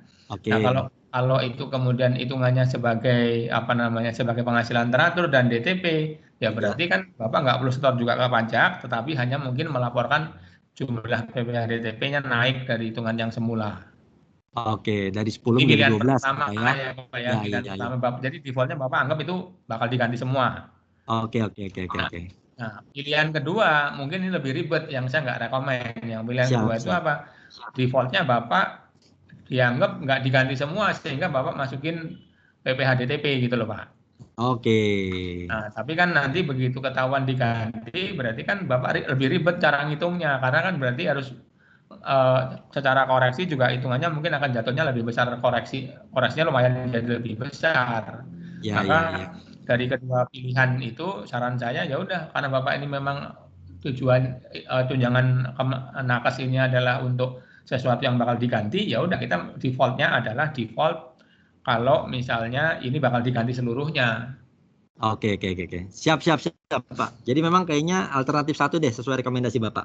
Iya, Jadi nanti iya. mungkin yang Oktober kita asumsikan bahwa itu adalah ditanggung pemerintah. Karena itu Iya, tadi akan diganti gitu ya Pak ya. iya, iya, Jadi kita nggak usah masukkan yang iya, termasuk yang 200 jutanya. Tapi begitu nanti ternyata nggak dibayar, yang nggak dibayarnya ditambahkan. iya, Baru dihitung lagi masih masuk 200 juta atau enggak gitu ya Pak ya. iya, iya. Siap. Jelas Pak. Oke Pak. Terima Ya, kasih Pak Dugi. oke. Oke, Pak Bambang, terkait dengan pertanyaan Pak Bambang yang tadi, jadi apa namanya, ini sebenarnya mirip seperti diskusi dengan Pak Yoyon juga sebenarnya ya, yang kasus di Pak Yoyon juga, cuma mungkin apa namanya, problemnya mungkin kalau Pak Yoyon kan tadi nggak menyebutkan SAP atau bukan SAP ya. Kalau saya menangkapnya seperti itu. Jadi kalau asumsinya Pak Yoyon itu adalah menggunakan pilihan kedua tadi, mungkin saya refresh lagi yang pilihan kita tawarkan dengan Pak Yoyon tadi, pilihan kedua pasti kalau RSPJ menggunakan SAP kan masuk SAP juga pasti kan. Nah itu mungkin seperti itu. Tapi kalau dengan adanya kondisi seperti yang sekarang, kalau memang itu dedicatednya adalah untuk insentif nakes, ya udah kita nggak usah potong, nggak usah lapor, karena memang itu menjadi kewajiban pemerintah. Tapi kalau nanti ternyata nggak diganti, ya waktu kita bayar kita nggak usah laporin sebagai objek pajak di SPT masa BP 21, pajaknya nggak usah kita setor dan lapor. Nah, tapi nanti kalau ternyata nggak diganti kemudian harus menjadi beban rumah sakit, ya otomatis kita harus hitung ulang. Jadi mungkin terkait dengan mungkin masa September yang sudah terlanjur dihitung. Jadi kan kalau Pak Yoyon tadi kan tadi ada dua pilihan Pak Bambang. Jadi defaultnya dianggap sebagai insentif nakes seluruhnya, sehingga nggak dipotong, nggak disetor. Artinya kalau nggak dipotong, nggak disetor, berarti kan nggak pengaruh ke SAP. Nah, dengan kondisi semacam itu nanti kalau ada ternyata ini nggak termasuk yang diganti oleh Kemenkes, ya udah berarti kita koreksi yang sudah dihitung di SKP ditambahi misalnya gitu kan, itu kan lebih simpel. Nah, tapi mungkin untuk September ini untuk unit di luar SPJ sudah terjadi memilih pilihan kedua, yaitu apa? Insentif ini dimasukkan seolah-olah defaultnya sebagai beban rumah sakit dulu, sehingga masuk ke SAP. Nah, ini yang menjadi lebih ribet tadi kan. Nah, kalau seperti ini ya berarti saya sih yakin yang namanya aplikasi atau sistem itu mestinya bisa di-download ya, bisa di-download, bisa diambil hitungannya, tabel-tabelnya sesuai kebutuhan ya di dalam Excel ya. Nah, di situ nanti kita hitung ulang dari SAP, kemudian syukur-syukur SAP-nya mengenal istilah koreksi, sehingga nanti yang tergulung itu adalah nilai atau hitungan yang sudah benar gitu loh Pak. Jadi kalau SAP-nya mengakomodasi koreksi hitungan, misalnya mengurangi penghasilan teratur atau mengurangi penghasilan tidak teratur sekalipun, itu akan diakomodasi oleh sistem, itu akan lebih mudah, sehingga ya sudah berarti pelaporan kita ngikutin hitungan SAP revisi, kemudian kita betulkan SPT, kita mungkin kurang bayar atau ada lebih bayar. Nah, itu masalah impact-nya saja atau akibatnya saja ya. Nah, tapi kalau misalnya SAP penghitungan BP 21 tidak mengakomodasi adanya proses-proses revisi tertentu, ya mau nggak mau berarti harus dilakukan secara manual, minimal untuk 1 bulan September inilah. Jadi kita download, hitungannya di Excel, kita hitung yang benar, pelaporan PB1 nanti kita betulkan dengan mendasarkan pada hitungan manual berbasis Excel yang apa namanya sesuai dengan yang seharusnya. Mungkin begitu Pak Bambang, ada tanggapan Pak atau mungkin dari yang lain? Ya Pak, kalau dari yang RSPJ, jadi kasusnya semuanya ada Pak. Jadi kasus yang tadi yang pertama kita bahas itu sebenarnya status yang memang PWT kontrak baru, di mana kita klasifikasikan sebagai PWT project dan itu pembayarannya tidak melalui SAP. Tapi untuk perawat nakes-nakes kita yang memang sudah jadi pegawai sebelumnya, karena itu memang payroll-nya via SAP sama seperti yang lain, ada kasus yang seperti itu Pak. Yang kita jadi memang kita harus ada dua, kita harus hitung ulang Pak tadi yang memang masuk SAP sama yang tidak masuk SAP gitu. Nah, tinggal nanti mungkin di internal kita bahas nih yang tadi Pak Tugiman bilang untuk yang periode Oktober nanti, yang untuk SAP gimana treatmentnya biar koreksinya nggak berlarut-larut gitu. Apa memang tetap tadi yang Pak Tugiman bilang, apakah memang bisa kita bayarkan melalui SAP tapi dengan kode tanpa tidak dipotong pajak, atau kita bayarkan di luar SAP jadinya gitu kan Pak Tugiman, biar nanti koreksinya nggak banyak gitu kan? Iya. Ya. Tapi soal SAP itu bisa direvisi tadi Pak, kira-kira ada yang sudah pernah atau mengetahui nggak kira-kira nggak Pak ya? SAP bisa Pak, karena kan dia sebenarnya ini, cuman memang masalahnya kita harus koordinasi dengan tim teksnya Pertamina gitu kan, karena dia yang paham ininya Pak gitu. Jadi istilahnya prosedurnya panjang karena kan memang tadi bukan di sistem kita internal tapi melibatkan tim dari Pertamina, itu yang prosesnya menjadi agak ini Pak gitu loh. Kan kalau dari sistem kita udah tinggal kita oprek, kita bahas sama tim TI kita gitu kan, coba ini gitu kan, tinggal diselesaikan. Nah, ini karena memang lintas perusahaan dengan Pertamina, itu yang kadang-kadang agak sulit kan, jadi butuh proses untuk mengkoreksiannya itu Pak gitu. Iya. Harus bicarakan dengan tim SDM juga Pak. Iya, berarti kekhawatiran Pak Bambang tadi sebenarnya kurang beralasan ya, karena yang namanya aplikasi itu pasti ada edit, ada del, ada edit pasti kan. Ya. Ada Pak, ada. Pasti. Nah, cuman mungkin tadi yang Pak John jelaskan itu harus melibatkan pihak Persero Pertamina kan. Iya.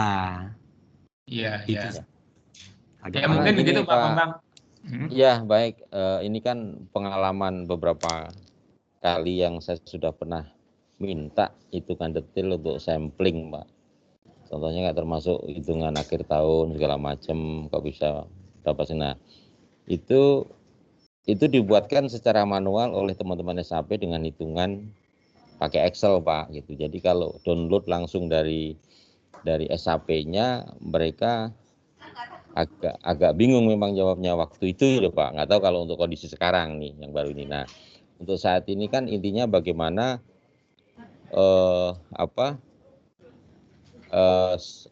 pajak yang sudah kita setor untuk PPh 21 yang dalam hal ini adalah tunjangan nakes ikut kehitung di dalamnya, bagaimana kita bisa membuat pembetulan atau revisi untuk penghitungan ulang agar ke depan itu bisa kita buat pembetulan gitu Pak. Jadi hitungannya istilahnya nanti tunjangan nakes kita keluarkan, kalau tanpa nakes berapa, berarti selebihnya itu kita hitung sebagai kelebihan pajak gitu Pak. Nah kan sebetulnya yang kita minta itu Pak.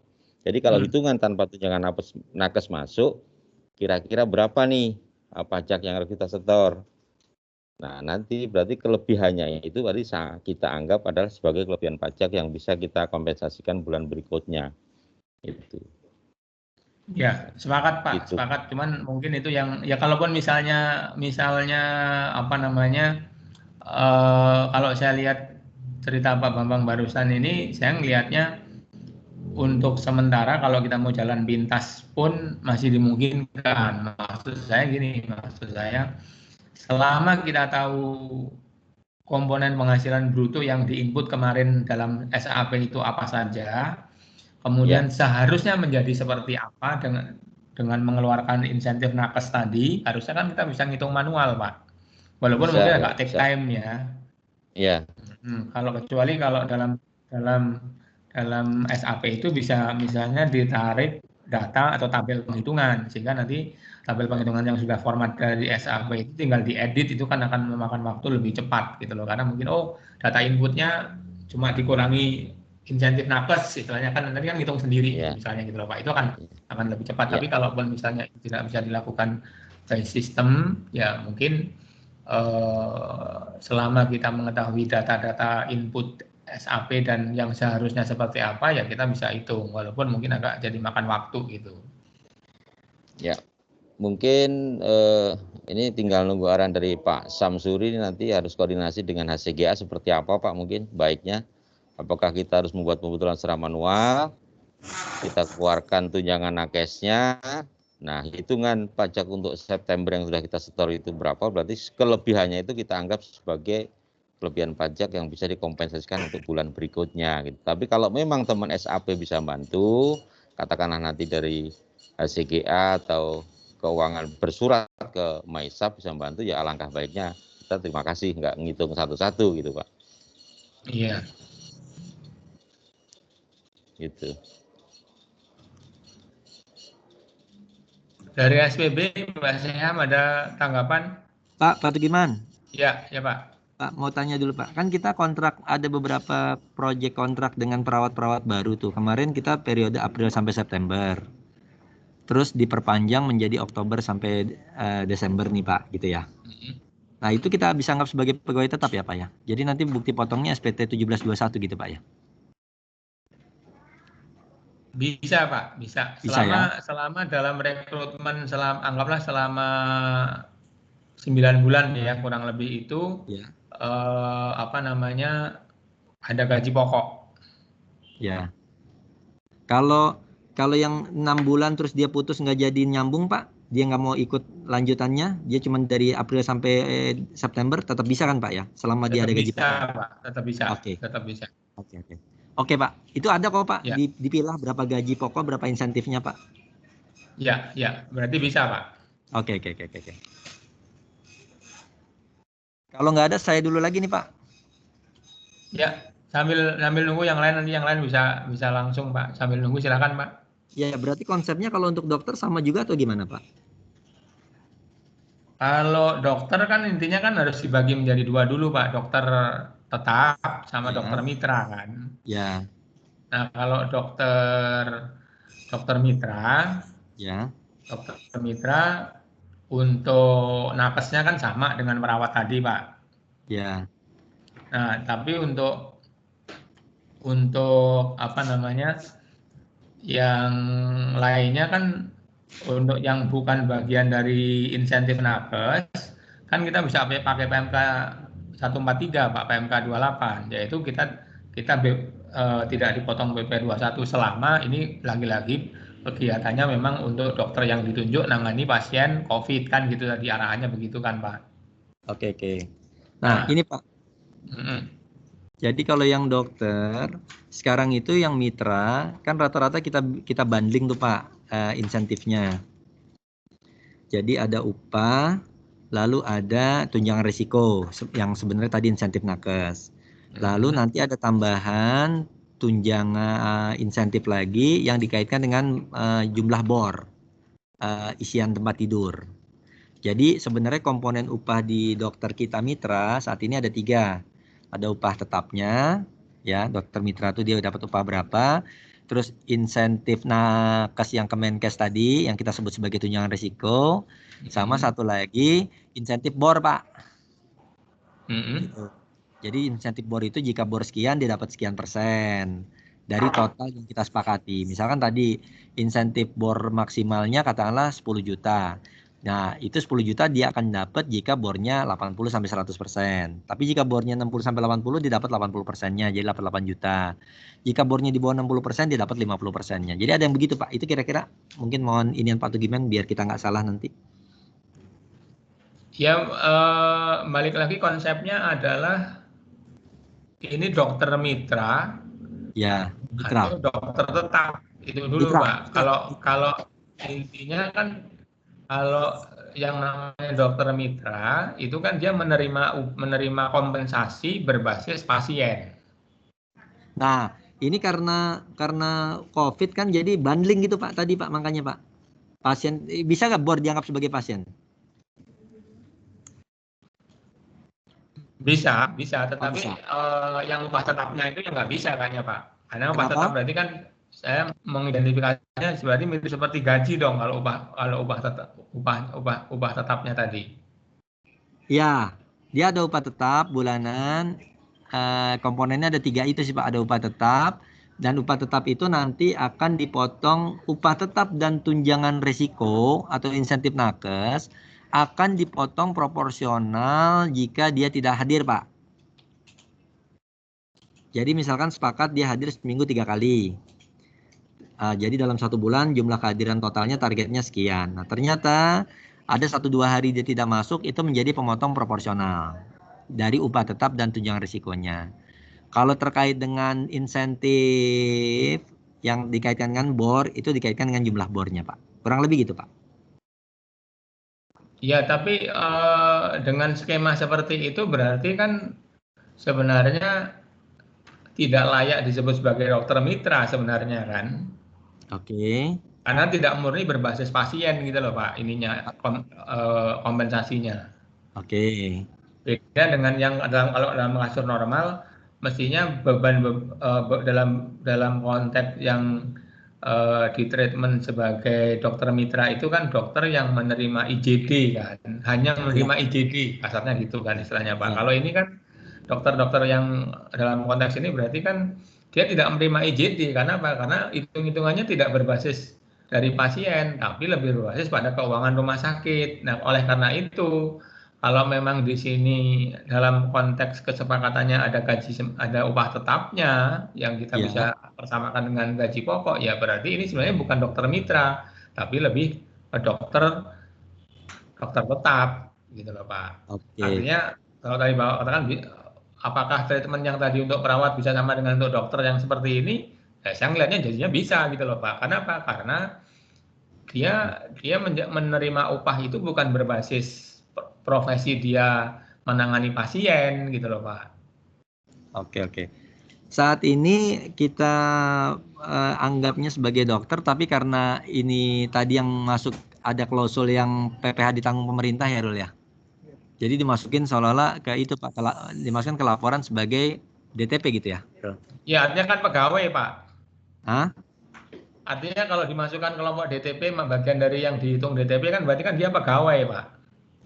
Oh pegawai Pak ya? Enggak kan Bu, ada klausul karena, yang dokter yang itu Pak, yang PPh-nya ditanggung pemerintah Pak? Iya itu pegawai Pak, pegawai itu kelompok pegawai Pak. Kalau Bapak baca PMK 110 itu PPh DTP itu adalah untuk pegawai. Ya 110 ya Pak ya, benar buat pegawai itu Pak ya? Iya. Oke. Bukan buat dokter ya Pak ya? Nah, kalau dokter yang menikmati hanya IJD itu harusnya selama itu terkait dengan COVID ya harusnya PMK 143 atau PMK 28 itu harusnya PPh 21 dibebaskan, Pak. Iya, istilahnya dibebaskan. Enggak, ini yang mana Bapak, dibebaskan atau DTP? Rul, yang mana Rul? Yang dibebaskan apa DTP Rul saat ini? Hah? Iya, cuman beda. Iya, kata-katanya. Pak, bedanya di mana Pak? Yang dibebaskan dengan yang DTP Pak? Di laporannya Pak ya? Jadi klaster regulasinya beda Pak. Kalau PPh DTP itu kan hanya kepada pegawai, acuannya PMK 110. Ya. Sama dengan status orang keuangan, sama dengan orang bagian SDM, itu pegawai konteksnya gitu loh Pak. Entah pegawai tetap atau pegawai tidak tetap. Oke. Nah, tapi kalau yang PPh 21 dibebaskan sesuai PMK 28 yang sekarang PMK 143 itu adalah konteksnya bukan pegawai, Pak. Oke. Nah, kalau Pak misalkan ternyata dokternya ada yang kontrak bulanan kayak tadi, terus ternyata dia dapat lagi Pak insentif yang berdasarkan pasien, gimana tuh Pak jadinya? Nah, kalau itu 2 treatment kan Pak, sama seperti dokter tetap Bapak yang mendapatkan dua jenis hitungan itu kan Bapak treatment sebagai 2 orang kan. Ya. Oke, jadi memang saran Pak Tugiman, kalau yang terkait dengan tadi Karena memang terus terang Pak, waktu di awal itu kan kita kasih bundling nilai kontrak sekian juta rupiah agar menarik minat dokter biar dia mau Pak bergabung di rumah sakit COVID gitu kan. Makanya kita bikinnya tadi Pak, upah tetap, tunjangan risiko, sama insentif berdasarkan BOR. Tidak lagi dilihat dari jumlah pasien. Nah tadi yang saya tangkap, kalau saya salah tolong dikoreksi Pak Tugiman. Berarti saya nanti akan coba anggap ini bagian dari pegawai tetap gitu Pak. Jadi nanti klasifikasinya masuk ke, karena dia juga nanti akan dapat insentif nakes, nanti saya masukin ke PMK 110, sisanya itu berarti yang dihitung tadi di bawah 200 juta atau di atas 200 juta gitu ya Pak Tugiman ya? Iya, iya. Gitu ya. Artinya Nah, sama tapi dengan sama dengan diskusi perawat tadi, Pak. nah, cuman ini memang potensi di atas 200 jutanya tinggi, Pak. Dampaknya hanya kepada dampak saja, Pak. Dampaknya berarti kalau selama penghasilan teratur dan tetapnya di atas, yang disetahunkan di atas 200 ya harus store ke negara, bukan store ke dokter. Oh, setor ke negara. Oh, jadi maksudnya tetap nol ya, Pak ya? Kalau secara hitung pembukuan di pembukuan RSPJ-nya ya? Secara pembukuan RSPJ sebenarnya sama, Pak. Sama. Tetap yang terutang itu harus dikeluarkan uangnya kan. Cuman bedanya kalau DTP kan dibayarkan kepada dokter, kepada penerima penghasilan secara utuh, termasuk pajaknya nggak ikut dipotong. Tapi kalau tidak DTP kan dikeluarkan dari perusahaan tapi disetor ke kas negara kan, Pak. Bedanya di situ aja. Oh, oke. Yang satu, kalau di bawah 200 juta dikembalikan ke si dokternya. Ya. Kalau di atas 200 juta dipotong, disetor ke kas negara gitu Pak ya? Iya. Oke. Jadi pilahinnya 2 ya. Oke.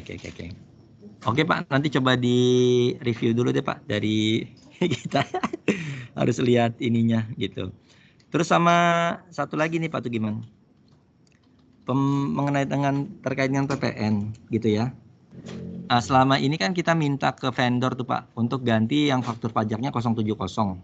Nah, jadi selama vendornya bersedia itu nggak ada masalah kan Pak? Di kita nggak ada isu kesalahan, harusnya misalkan ini harusnya bukan yang termasuk pembebasan tapi menjadi pembebasan, ada isu gitu nggak Pak? Isu itu bisa muncul, tetapi termasuk resikonya kecil buat pembeli.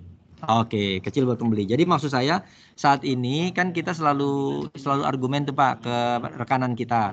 Kalau ini terkait dengan pembelian RSPJ yang memang khusus COVID, kita bilang ini harusnya DTP. Nah, ada vendor yang sebagian besar menyetujui gitu. Ada yang menyetujui tapi ada yang tidak. Maksud saya selama dia menyetujui berarti resikonya kita ambil. Maksudnya kita terapkan aja gitu kan Pak. Kita nggak perlu verifikasi lagi Pak ya. Iya. Apalagi untuk RSPJ kan jelas-jelas memenuhi kriteria yang menjadi rujukan kan, artinya lebih clear lah gitu ya. Oke.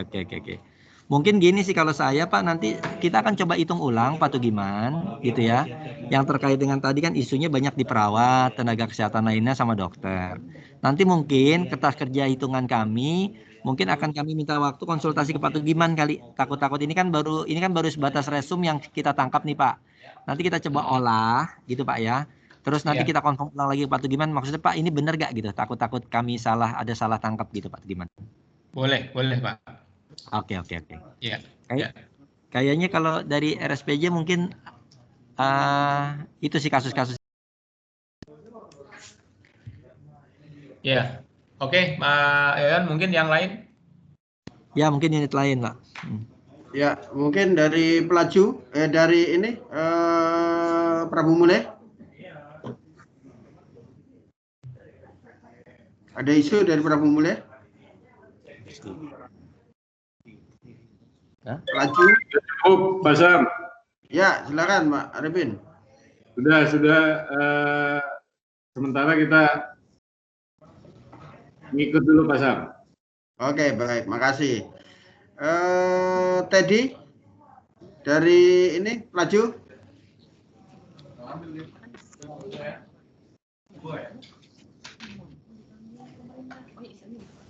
Halo, hadir Pak Sam.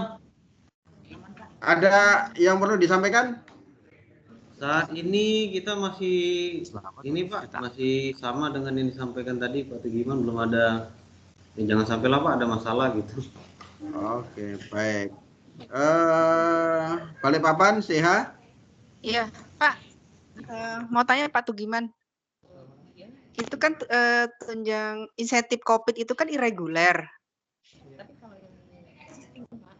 Nah, itu penghitungan PPh. Saya kan pekerja mitranya kan saya hitung Excel.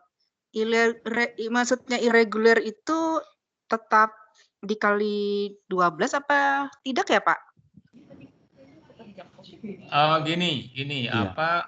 soal persepsi reguler atau irreguler sebenarnya kan tergantung ya. Kalau di SPJ tadi, karena itu sudah dihitung setiap bulan, kan ada alasan bagi RSPJ untuk memasukkan sebagai reguler.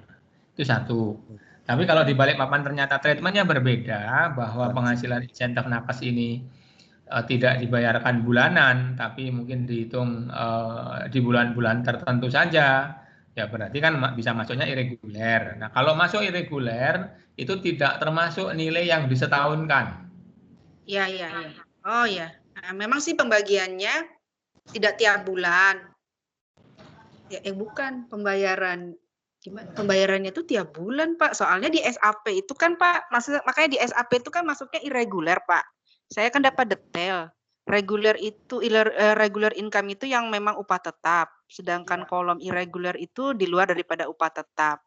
Kemarin sih saya tuh beranggapan irreguler itu tidak disetahunkan, tapi kok situ masuk ada lembur ya. Sebaiknya gimana ya Pak? Apakah irreguler? Gini. Kita diskusi dulu penghasilan reguler dan irreguler dulu ya. Jadi mungkin saya coba share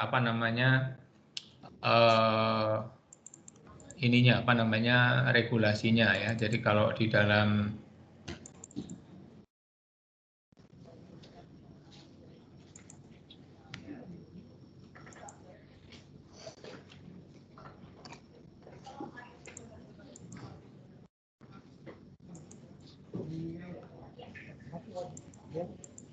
Jadi Mbak Seha, kita bisa lihat Per 16 ya, Per 16 tahun 2016. Nanti di sini di dalam pasal 1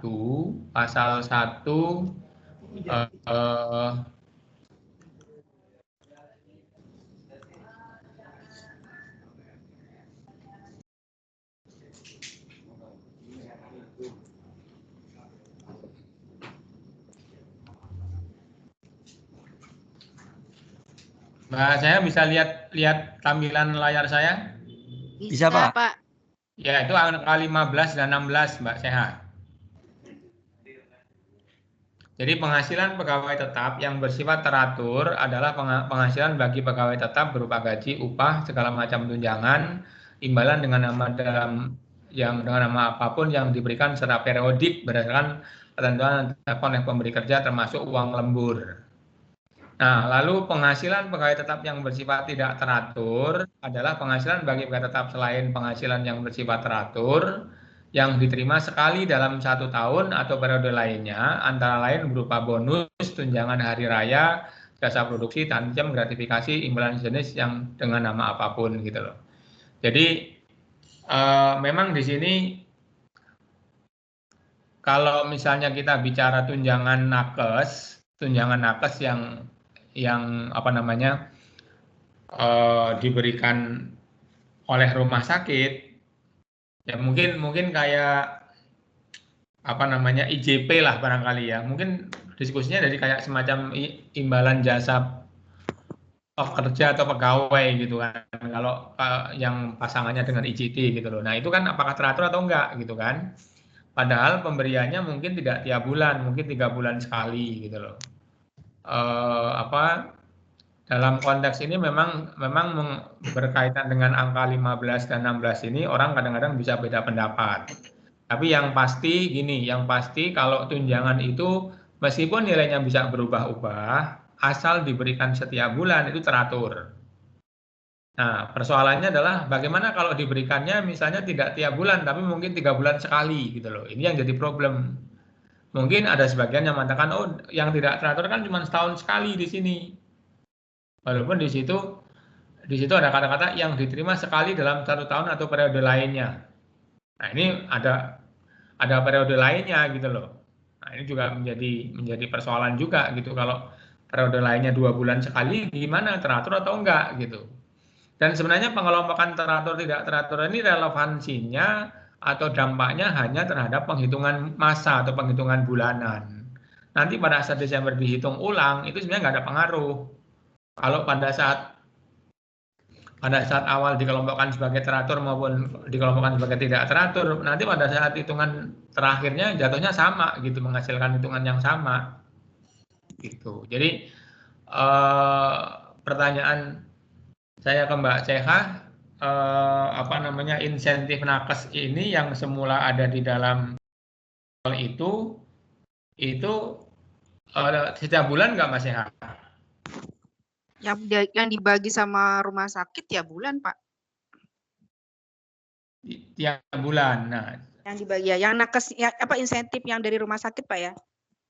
Ya, tapi kan insentif dari rumah sakit ini kemudian karena ada regulasi baru terkait dengan insentif yang atas beban Kemenkes, itu kan berarti nanti akan nggak lagi ditanggung rumah sakit kan? Iya. Nah, makanya nih itu mungkin yang harusnya diskusinya kembali ke diskusi dengan Pak Yoyon tadi. Kalau memang setelah ada regulasi tentang insentif nakes yang akan dibayar Kemenkes ini sudah clear, sudah pasti akan dibayarkan atau akan diganti oleh nakes, ya berarti kita bisa menganggap bahwa insentif nakes ini adalah merupakan insentif yang akan diganti. Kita asumsikan seperti itu. Kita akan diganti semuanya oleh nakes, oleh Kemenkes, sehingga ya udah kita nggak usah potong, nggak usah setor, nggak usah lapor, nggak usah masuk payroll. Karena kita berasumsi ini sama nih, ini akan diganti oleh Kemenkes gitu kan. Regulasinya kan udah jelas. Kalau memang itu beban Kemenkes kan kita nggak perlu potong, nggak perlu lapor. Nah, tapi kalau kemudian di kemudian hari ternyata ada yang tidak diganti, ya berarti itulah yang harus disetor dan dilapor oleh rumah sakit, bukan oleh Kemenkes. Itu bisa diselesaikan lewat pembetulan.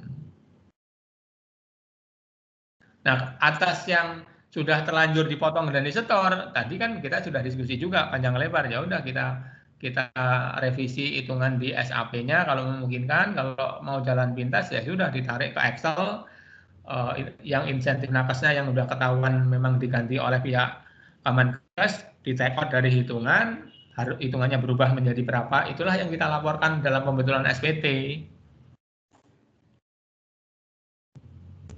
Mbak Ceha, jelas nggak, Mbak? Iya, Pak. Ini Pak gini, kalau iya Pak. Jadi yang mitra lokasi sih saya masukin untuk insentif yang dibagi oleh rumah sakit sih masukin ke tidak teratur. Saya sih sudah hitung ulang. Saya coba hitung ulang sih yang jika mereka dapat insentif Kemenkes saya keluarkan. Ini dari selisihnya sih saya sudah hitung 10 juta Pak untuk mitra lokasi, mitra pekerja saya. Nah, untuk yang SAP ini masih saya sih cobanya ngambil dari ZHRPY 0 ZHRPY 025 dari SAP itu kan ada yang saya dapat detail berapa regular income, berapa irregular income. Kemungkinan sih saya coba ngitung irregular income-nya itu kan saya kurangin dulu dari punyanya Kemenkes 1,2 M, baru saya hitung ulang gitu lah Pak. Berapa sih selisihnya? Ini dari versi saya untuk menghitung Pak ya. Saya coba hitung Excel sih Pak. Karena regular income kan memang upah tetap. Sedangkan di irregular income itu kan ada uang lembur, uang cuti, ada Kemenkes, insentif Kemenkes, ada insentif dari rumah sakit. Nah, yang insentifnya Kemenkes saya kurangin dulu 1,2 M. Baru saya masukin di Excel saya rumusnya nanti berapa sih sebenarnya kalau PPH tanpa Kemenkes. Ya. Bisa kurang gitu lebih ya, Pak? Seperti itu. Ya, kurang lebih gitu ya, Pak. Ya, nanti berarti kan store kan kegedean tuh. Iya, gede betul memang. Nah, nanti yang sudah di store itu nanti dilaporkan kelebihannya sebagai lebih bayar di masa September, nanti dikompensasi ke masa Oktober. Gitu. Iya. Berarti kan saya lapor normal dulu kan Pak, baru bikin pembetulan. Iya. Kalau bisa langsung, cuman kayaknya ada problem di memunculkan lebih bayarnya kalau tidak lewat pembetulan. Oh iya, nggak bisa PBK, kalau PBK kompensasi aja Pak ya? SPT ya, problem SPT. Iya, tapi tetap dengan adanya kompensasi kelas 1 kan lebih simpel sebenarnya loh. Nah kemudian untuk ke depan insentif nakes itu kita ngambil posisi seperti yang di Pak Yoyan tadi. Posisinya adalah udah ini nggak usah kita potong setor. Nanti kalau ternyata nggak diganti baru kita potong kita setor, kita lakukan revisi PPh 2 SPT 21 tapi jadi kurang bayar. Kalau di awal kita sudah masukkan SAP berarti kan kita jadi lebih bayar. Tapi nanti kalau mau lebih simpel apa namanya ya, lebih simpel apa namanya hitungannya, nggak terlalu rumit, mungkin juga lebih sedikit yang harus diedit secara jumlah pegawainya. Ya kita mungkin untuk masa Oktober ini kalau ada pembayaran insentif nakes yang bakal diganti oleh Kemenkes, kita defaultnya pilihan kita adalah nggak usah setor, nggak usah lapor. Karena nanti kalau misalnya, oh ternyata ada nggak diganti, kalau diganti semuanya atau diganti lebih besar, berarti kan nggak perlu revisi. Kalau digantinya malah lebih gede kan, dan nanti kelebihan gede kan dibayarin lagi karena pegawai di bulan berikutnya udah ketahuan di situ. Wah itu adalah komponen apa namanya, komponen nakes yang ditanggung oleh Kemenkes gitu loh. Jadi kalau kemarin September ini defaultnya adalah dimasukkan payroll dan SAP, karena defaultnya berarti asumsinya beban rumah sakit, nanti ke depan lebih baik dibalik. Default kita adalah beban Kemenkes, sehingga kita nggak usah setor lapor. Mungkin itu akan lebih simpel, Mbak Sehat. Cuma yang dapat insentif Kemenkes itu lebih sedikit Pak, jumlah orangnya. Dibanding yang dapat. Nanti kalau kan dia Kemenkes itu kan Pak pembayarannya kan maju apa ya? Kita duluan insentif kopi itu kan insentif kopi dari rumah sakit kan duluan dibayar Pak. Nanti di akhir tahunnya SPT tahunan hitungnya. Ya karena modelnya seperti itu kan kita kan harus memilih posisi kan. Memilih posisi karena kita kan bayarin dulu tuh. Nah, maksud saya pada saat kita bayarin dulu kan harus ngambil posisi secara treatment perpajakannya. Posisi kita apa di situ? Oh, ini bakal diganti oleh Kemenkes atau tidak bakal diganti gitu. Nah, itu kan menentukan nanti treatment kita di pelaporan PPh 21. Tapi di antara dua pilihan posisi tadi, saya melihat secara kompleksitas revisi PPh 21 pembentulan di kemudian hari, itu akan lebih mudah kalau kita ngambil posisinya, oh ini bakal diganti, walaupun nanti mungkin kita akan berdampak, misalnya harus ngitung PPh 21 lagi, tapi ngitungnya lagi itu kan mungkin hanya beberapa orang saja, misalnya gini, yang kita kasih insentif misalnya nakesnya katakanlah 100 pegawai, 100 orang. Tapi kemudian setelah diajukan ke Kemenkes yang diganti cuman misalnya katakanlah misalnya cuman 90 gitu. Berarti kan kita bisa hanya fokus di 10 orang. Daripada kita asumsikan 100 kita potong setelah lapor PPh 21, nanti waktu revisi kita berfokus di yang 90 orang, yang 90 orang. Kan lebih jelimet ngitung revisi terhadap 10 orang dibanding dengan membuat revisi atas hitungan 10 orang kan lebih simpel kalau hanya 10 orang, Mbak Seha.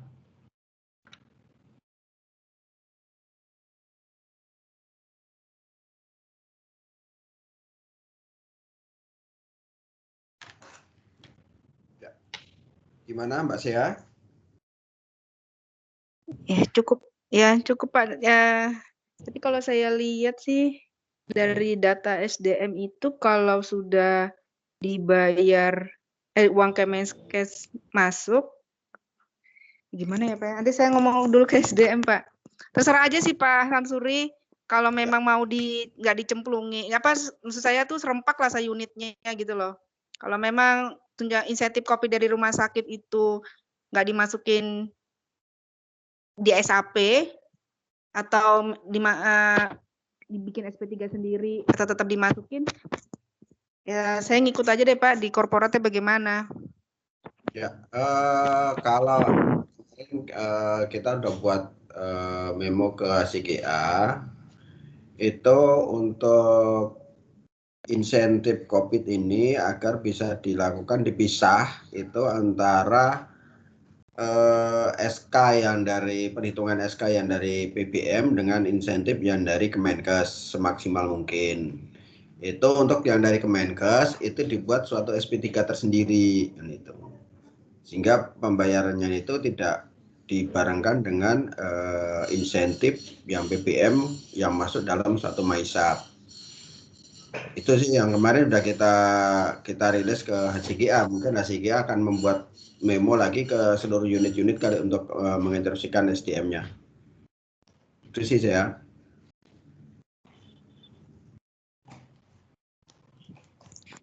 Iya Pak. Ya. Pak Tugiman,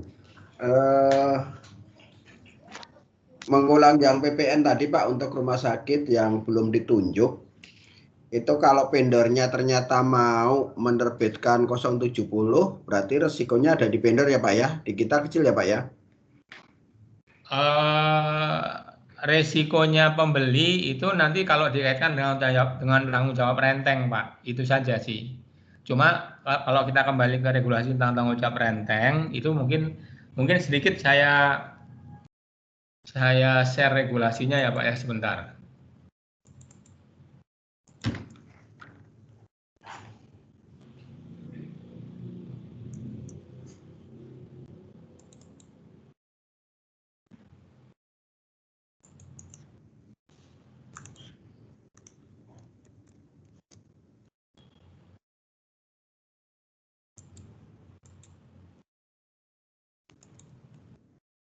Jadi kalau di dalam PP nomor 1 tahun 2012 ya, itu di pasal 4 ya, di pasal 4. Jadi di sini diatur begini Pak, pembeli barang bertanggung jawab secara renteng atas pembayaran pajak, atas pembayaran PPN dan PPNBM ya. Lalu ketentuan dimaksud ayat 1 tidak berlaku dalam hal pajak yang terutang tersebut dapat ditagih kepada penjual barang atau pemberi jasa. Kemudian pembeli dapat menunjukkan bukti telah melakukan pembayaran pajak kepada penjual barang atau pemberi jasa. Nah, lalu tanggung jawab renteng sebagaimana ayat 1 ditagih melalui penerbitan SKP sesuai peraturan perundangan di bidang perpajakan. Ayat 4, ketentuan lebih lanjut mengenai tata cara dan mekanisme pelaksanaan tanggung jawab renteng atas pembayaran PPN dan PPNBM diatur dengan peraturan menteri. PP ini sudah 8 tahun berlalu, tapi PMK tentang tanggung jawab renteng dalam kaitan dengan pasal 4 ayat 4 PP nomor 1 ini Pak, ini nggak pernah terbit gitu loh Pak. Artinya apa? Artinya kalau mau dibawa ke tanggung jawab renteng kepada pembeli, aturan penerbitan SKP-nya belum ada, sehingga Pak, ya nggak bisa dilakukan gitu loh Pak. Gitu. Jadi Mas, saya bilang resikonya kecil, tapi memang sebenarnya karena Pak kalau di ayat 2 di sini kan tanggung jawab renteng ayat 1 tidak berlaku, tidak dapat diberlakukan dalam hal. Nah, A atau B ini kan kondisional gitu loh Pak. Tapi yang kaitan dengan pembeli di sini yang huruf B, yang pasti Bapak nggak bisa menunjukkan sudah bayar pajak kepada penjual. Iya. Karena kan Bapak memang nggak bayar pajaknya kan, Bapak hanya membayar DPP-nya saja kan. Iya, betul Pak. Nah, artinya ada resiko terkait tanggung jawab, resikonya adalah terkait tanggung jawab renteng gitu kan. Tapi kalau mau ditagihkan kepada pembeli gimana? Kalau mau ditagihkan kepada pembeli di sini ya, kalau ditagihkan kepada pembeli ya PMK-nya kan harus ada dulu. Gimana caranya gitu kan? Nah, sampai hari ini sudah 8 tahun PMK ini nggak terbit gitu loh Pak. Itu persoalannya. Maka dengan kondisi regulasi yang seperti ini saya memasukkan resikonya terhadap pembeli relatif lebih kecil. Justru resikonya terhadap penjual menjadi lebih besar. Tapi kan untuk sampai bisa, oh ini nggak boleh 07, harusnya 01 gitu. Itu kan perlu verifikasi data-data dulu, Pak. Ini rumah sakitnya mana, ditunjuk apa enggak, kan gitu kan misalnya, Pak. Iya, betul. Kemudian Pak, satu hal, penunjukan di PMK yang baru, PMK apa namanya 143 itu kalau saya tidak salah kan boleh dinas kesehatan kabupaten atau kota kan, Pak. Kalau sebelumnya kan pusat atau Kemenkes atau dinas kesehatan provinsi kan, Pak. Iya, betul. Tapi di PMK yang baru boleh dinas kesehatan tingkat 2. Itu beberapa kasus, kalau saya tidak salah mungkin Mbak Lisa bisa konfirmasi nanti. Seperti Cilacap itu kan ada penunjukan walaupun hanya dari dinkes kabupaten gitu. Artinya menjadi dengan ada PMK 143 menjadi valid gitu loh, Pak, meskipun penunjukannya hanya melalui level kabupaten gitu. Ya, Pak. Baik, Pak. Berarti kalau memang itu resiko mau diambil juga nggak masalah ya, Pak ya? Atau nggak masalah. Baik. Oke, Pak. Makasih banyak, Pak. Oke. Baik, Mbak Lisa mungkin ada yang disampaikan? Dari RSPJ tambah Pak Tugiman boleh? Ya, silakan. Pak, kalau yang terkait dengan kemarin waktu itu ada yang tenaga ahli lepas gitu, Pak, yang ditanggung itu bisa buat dokter asumsinya itu nggak, Pak? Tenaga ahli lepas itu maksudnya dokter mitra yang mendapat IJD. Iya, itu ya, Pak. Ya, itu PMK 28 atau PMK 143 yang sekarang itu dibebaskan PP 21-nya, Pak. Ya. Jadi berarti benar, Pak ya. Jadi maksud saya kalau nanti kita pilih kan yang tadi secara umum dokternya bundling. Dapatnya upah tetap. Yang bundling itu pegawai ya, Pak ya, mungkin ya. Maaf saya potong. Yang bundling asumsinya berarti itu bukan dokter Betul. yang bisa mendapatkan fasilitas PMK 28 atau 143 ya, tapi itu bukan ranah PMK 28 atau PMK 143. Oh, kan tadi transaksinya ada dua dia, Pak. Ada yang bundling, ada yang sesuai dengan pasien. Yang sesuai dengan pasien itu berarti bisa. Dua treatment, ada yang dibebaskan, ada yang DTP. Iya, bisa ya, Pak, gitu ya? Bisa ya. Makanya itu ya, jadi yang kena PMK 28 makanya jadi 0 gitu, Pak ya. Ya, tapi bukti potong kan tetap harus bikin, Pak. Oke, tetap bikin bukti potong, tapi 0. Oke. Jadi treatmentnya clear, Pak. Jadi di RSPJ dokternya itu dianggap sebagai pegawai tetap untuk yang dapat upah dan insentif dan tunjangan BOR, insentif BOR. Ya. Tapi ternyata dia ada 1-2 kasus hitungannya berdasarkan tindakan pasien. Nah, itu kita bisa, jadi bisa satu dokter bisa 2 treatment gitu, Pak ya, sama seperti yang dulu. Iya. Begitu, Pak. Nah, kalau yang tenaga ahli dia nggak lihat lagi batasan 200 juta ya, Pak kan? Nggak lihat. Pokoknya Bapak buat bukti potong DPP-nya muncul, pajaknya 0. Oke. Siapa? Ya. Lisa, ada yang disampaikan, Lis? Nggak ada, Mas. Nggak ada ya? Oke, makasih. Penunjukan kabupaten Mbak Lisa gimana tadi, Pak? Ya, Pak. Gimana, Pak? Penunjukan Cilacap penunjukan kan oleh kabupaten ya? Iya, sama Bupati. Nggak ada masalah kan ya? Nggak ada. Aku belum nerapin yang PMK 143 di sini. Oh, gitu. Tapi PPN-nya belum? Belum dapat DTP sama sekali, Mbak Lisa? Belum, Pak. Cuman kemarin memang ada beberapa vendor, terutama itu Binasan Prima ya. Mereka itu kan nerapin yang PMK 34 tuh, Pak. Jadi barang-barang COVID dan obat-obatan COVID itu sama mereka udah di 070-kan. Ya udah kita terima aja, Pak. Tapi mayoritas belum ya? Mayoritas belum. Cuman BSP aja sih kemarin, Binasan Prima aja. Sama beberapa vendor Alkes. Tapi kan kalau Alkes kan memang nggak kita kreditkan. Jadi ya udah. Ya, tapi dengan adanya PMK 143 kan menjadi clear ya. Artinya tidak Iya, abu-abu Pak. lagi walaupun penunjukannya level kabupaten gitu loh. Iya, oke, Pak. Nanti coba saya review lagi deh. Kenapa nggak diterapin, Dis? Belum sempat nge-review, Mas, PMK 143-nya. Ya. Oke. Baik, ada lagi Bapak Ibu, teman-teman? Nah, untuk yang terkait nanti dengan data-data MySAP, data CGA, mungkin nanti saya koordinasikan dengan CGA sama dengan tim MySAP di Persero, baik itu tim MySAP ataupun juga tim pajak dari Persero. Mungkin nanti saya koordinasikan dari itu semua KAMSA ini. Mudah-mudahan sih bisa terfasilitasi ya untuk penghitungan ulangnya ataupun data untuk menghitung ulang secara manualnya.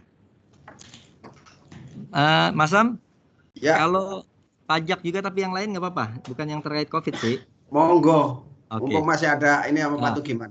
Pak Tugiman. Iya Pak. Mohon arahan lagi nih Pak. Jadi terkait dengan kita proyek-proyek onsite Pak Tugiman. Jadi kalau kita diminta penyediaan tadi perawat, ambulan gitu Pak ya, tenaga medis di sana, di mana nilainya bundling gitu Pak ya, per bulan sekian juta gitu Pak ya. Itu kalau kita nggak kenakan PPN nggak masalah ya Pak ya? Karena dianggap sebagai jasa objek yang bukan objek PPN. Mohon masukannya Pak, gimana? Ya, kalau itu pertama harus mungkin kita agak tricky menggunakan terminologi yang spesifik dengan kegiatan rumah sakit gitu loh Pak. Jadi meskipun itu bundling, tapi pokoknya jangan sampai kontraknya itu bisa dipersepsi sebagai jasa outsourcing tenaga kesehatan gitu loh Pak. Itu intinya. Oke. Sehingga selama kontraknya itu ruang lingkup pekerjaannya itu adalah merupakan layanan kesehatan secara komplit, artinya ya menyediakan tenaga perawatnya, tenaga dokternya, menyediakan ambulan. Jangan gunakan sewa ambulan gitu loh Pak. Tapi mungkin layanan ambulan gitu loh Pak. Jadi intinya jangan sampai bisa terjadi kontraknya itu sebagai kontrak jasa penyediaan tenaga kerja medis gitu loh. Jangan sampai seperti itu. Nah, kalau itu bisa diatur kontraknya seperti yang tadi saya sampaikan bahwa ini adalah kontrak layanan kesehatan, kembali ke core bisnis dari rumah sakit kan memang ada memberikan jasa pelayanan kesehatan gitu loh Pak. Nah, jasa layanan kesehatan itu adalah non JKP.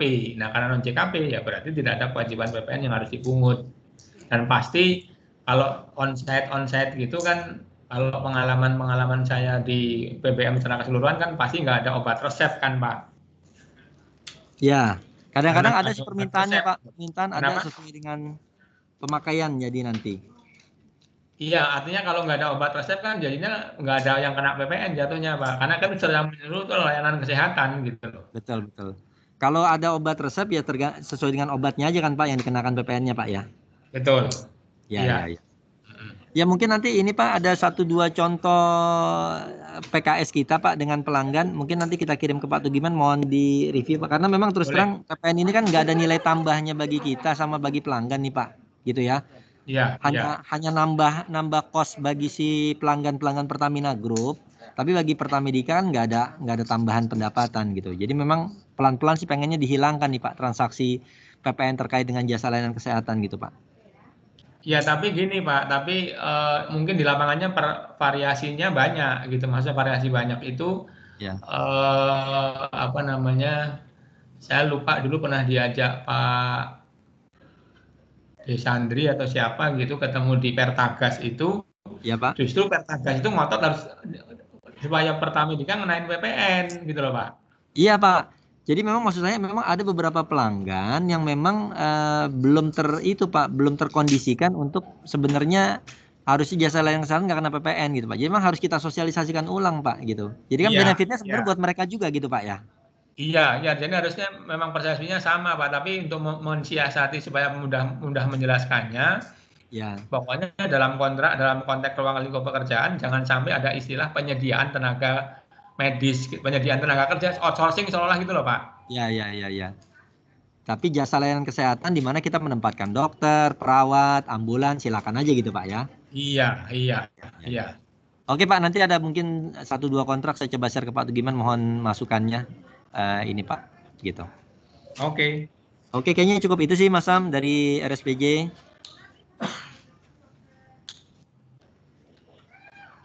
Baik, teman-teman, kalau nggak ada lagi, terima kasih banyak Pak Tugiman atas waktunya dan pencerahannya untuk bahas pajak, baik itu pajak masalah PPH, PPN mengenai yang COVID dan tambahan-tambahan yang lainnya.